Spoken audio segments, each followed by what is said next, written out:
Hello po sa inyong lahat. Naisipan ko pong i-post ang sagot sa napakaraming nagtatanong sa akin tungkol sa mga bagay na may kinalaman sa astral traveling. Ang astral traveling po at astral projection ay magkapareho. Iisa lang po yan. Magkaiba lang po ang tawag.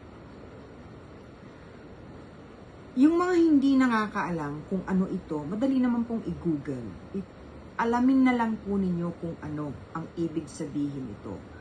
Basta ang masasabi ko lamang po, lahat tayo ay nakakagawa nito, bagamat hindi natin naaalala o hindi natin alam na ginagawa natin ito. Ito po ay uncontrolled. Ibig sabihin, hindi natin kayang kontrolin. Nangyayari po ito pag tayo'y tulog na. Yung mga panaginip po natin na parang totoong-totoo ay astral traveling. Yung pong nagigising tayo na lumuluha, umiiyak, humihikbi, totoo po yun, na may pinanggalingan tayo, na siyang dahilan kung bakit tayo umiiyak. Madalas hindi lang natin naaalala. Pero hindi naman po lahat ng oras na tuwing nananaginip tayo at natutulog tayo ay nag-astral traveling tayo. Hindi po. Kasi kung minsan, yun po ay sobrang busog lang o sobrang lalim, hindi, pero 90% po ng pagkakataon tayo po ay lumilikas dahil hindi nga po, uulitin ko na naman, ano po, hindi po naghihintay magising ang ating higher self o ang ating spirit, hindi naghihintay na magising ang ating katawan.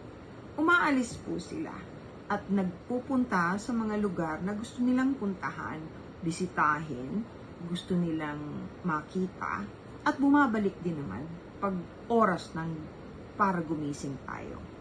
Ganun po yan. Yan po ang tinuturo ko kung paano gawin ito.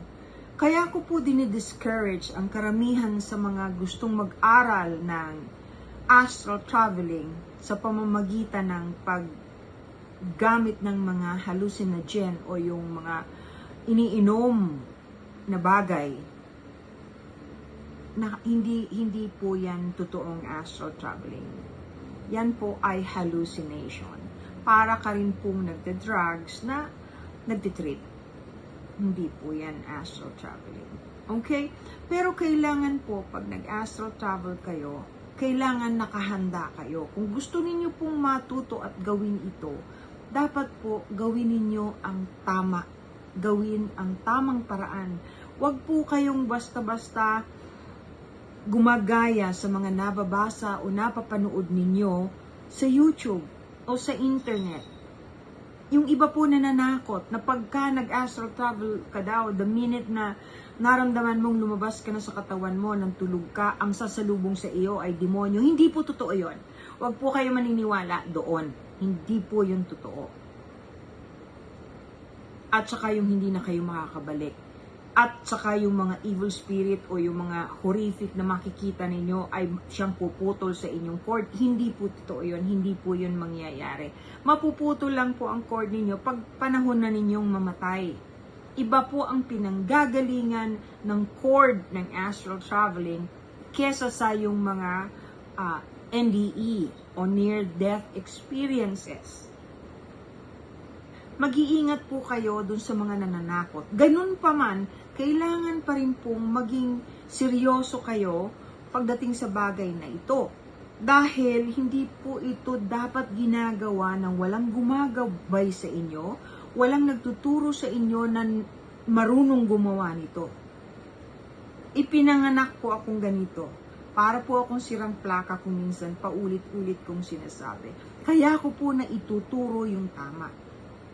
You have to be very humble. Kailangan mapagkumbaba ka.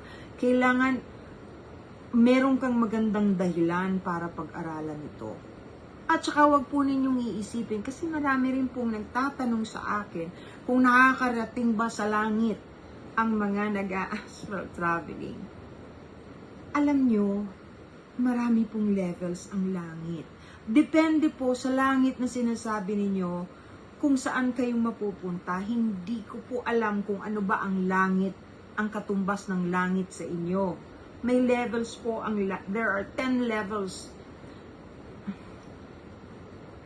Maari ko po yung ipaliwanag sa susunod, ano po. Pero tatandaan ninyo, kung ang ibig sabihin po ng mga nagtatanong kung makakapunta siya sa langit, ang langit ay yung kung saan nagpupunta yung mga namatay na, hindi po. Hindi po. Pag kayo'y nagpunta doon sa lugar ng mga taong namatay na, ibig sabihin patay na po kayo. Hindi po lahat ng kahit po yung marunong ng mag-astral traveling, hindi po lahat makakarating doon sa mga lugar na walang pahintulot. Kasi kahit po napakagaling na ninyo, hindi po lahat ng espiritu ay pinahihintulutang makarating doon sa mga lugar na sagrado kung hindi kayo karapat-dapat. Pero napaka-exciting po ng astral traveling. Kasi kahit saang lugar makakapunta kayo. Makakapunta kayo sa bahay ng kaibigan ninyo, makakapunta kayo sa ibang bansa, makakapunta nga po kayo sa ibang planeta kung kaya ninyo. It has something to do with your physical capability as well. Yun po yung mga pinapaliwanag ko kung paano gagawin ito. Kasi may kinalaman din po sa health, sa haba ng cord ninyo, yung mga ganyan. Yung mga tinatanong din po ng iba kung nakikita yung mga kaluluwa ng mahal nila sa buhay. Opo, pag yung kaluluwang yun ay alam na nag-astral traveling ka at meron silang enough energy to show themselves to you, yung nagpaalam, pinahintulutan at may sapat na enerhiya para makaharap mo. Ganun ka rin. Magkikita kayo, maaring mangyari yun. Pero hindi lahat ng oras. Dahil hindi po lahat ng kaluluwa ay may sapat na enerhiya para gawin yun. It takes a lot of energy for any spirit to be able to manifest themselves. Patong-patong na po yung pinag-uusapan natin. Ano po, kung ilang levels ang heaven, kung saan nakakapunta ang astral traveler, kung sino-sinong nakakausap. Napakalawak po kasi ng topic na ito Yun po ang dahilan kung bakit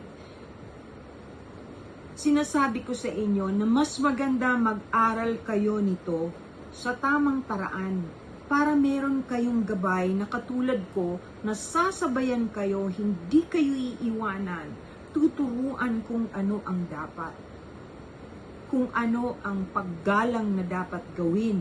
Kasi marami pong entities kayong masasalubong, totoo yan.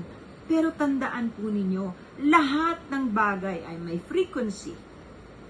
Yun po ang nararating natin pag nag-astral traveling. We go to a different frequency where the entities are, that lahat po may levels po, may mga frequency. Lahat ng bagay ay may energy. Okay? Lahat po ay may energy. Ngayon, yung mga nakakatakot, meron po kayong makakasalubong na ganyan kung minsan.